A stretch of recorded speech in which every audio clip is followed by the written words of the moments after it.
नमस्कार। मी नेहमीच तुम्हाला वेगवेगळ्या रेसिपीज दाखवत आहे।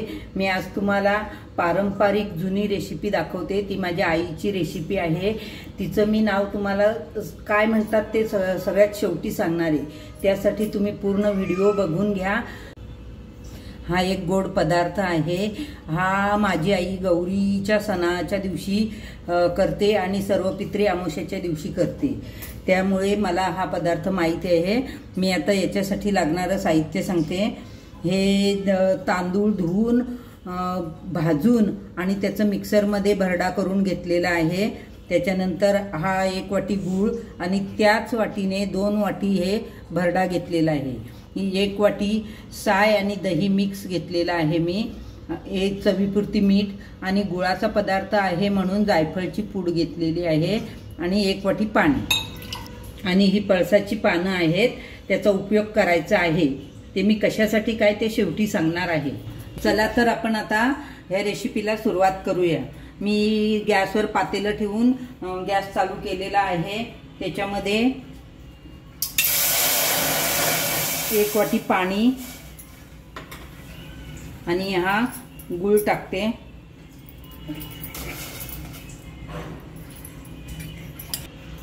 हे चवीपुरती मीठ। आता हे गूळ विरघळून घेऊ आपण।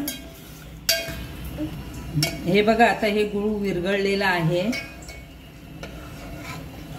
आपण याच्यामध्ये हा जो भरडा केलेला आहे त्याच्यातला फक्त पावभाग टाकायचा आहे।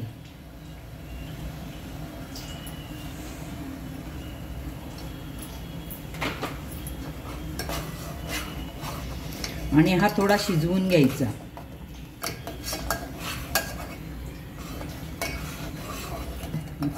पावभाग काय टाकायचं, पावभाग का टाकायचा तर हा खळा करायचा असतो, याला खळा म्हणतात। आणि हा खळा केला, याच्यामध्ये गूळ वगैरे विरघळून शिजवून जरा घेतलं ना तर ते पीठ लवकर तयार होतं।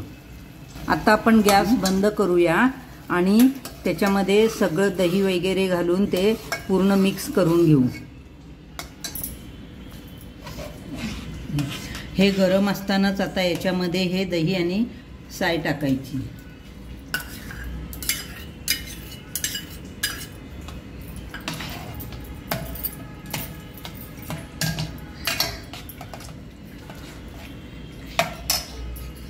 आणि हा गुळाचा पदार्थ आहे त्याच्यामुळे हा जायफळ टाकायचा, त्याचा छान वास येतो। आणि आता हा सगळा रवा त्याच्यामध्ये मिक्स करायचा।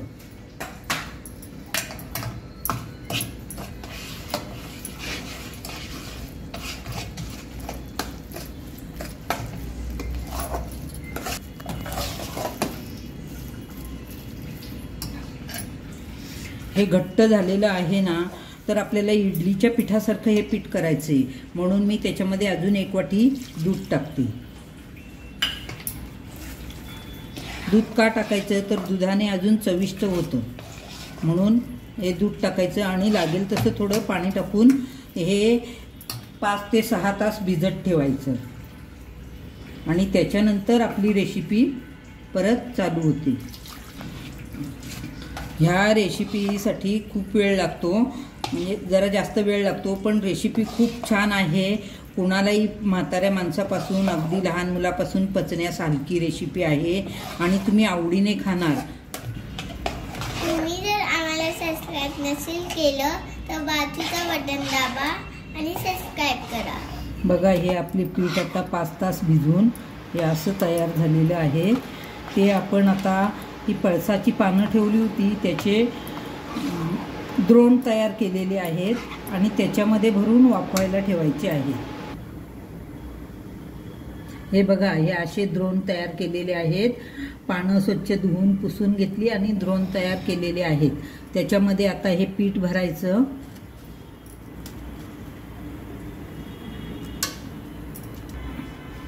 हे आपण मोदकांसाठी जसं पाणी उकळायला ठेवतो तसं उकळत ठेवून त्याच्यामध्ये चाळणी ठेवलेली आहे आणि त्याच्यावर हे ठेवायचे असे।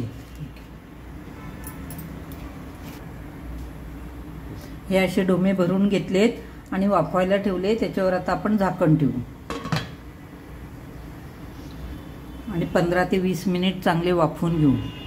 चला, आपले आता हे द्रोण तयार झालेले आहेत आणि थंड पण झाले आहेत. आपण आता पानापासून वेगळे करू त्यांना.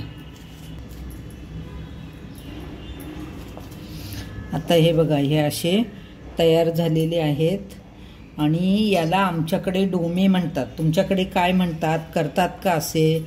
करत असाल तर त्याला काय म्हणतात ते सांगा मला. आणि हे आपण असेही खाऊ शकतो आणि याचे काप करून पॅनवर थोडं तूप टाकून फ्राय करून पण खाऊ शकतो.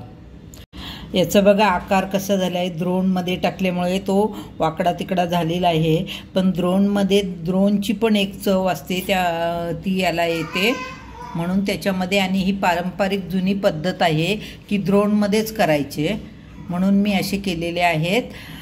हे जर तुम्हाला आवडले तर माझ्या चॅनलला लाईक करा, शेअर करा आणि सबस्क्राईब करा.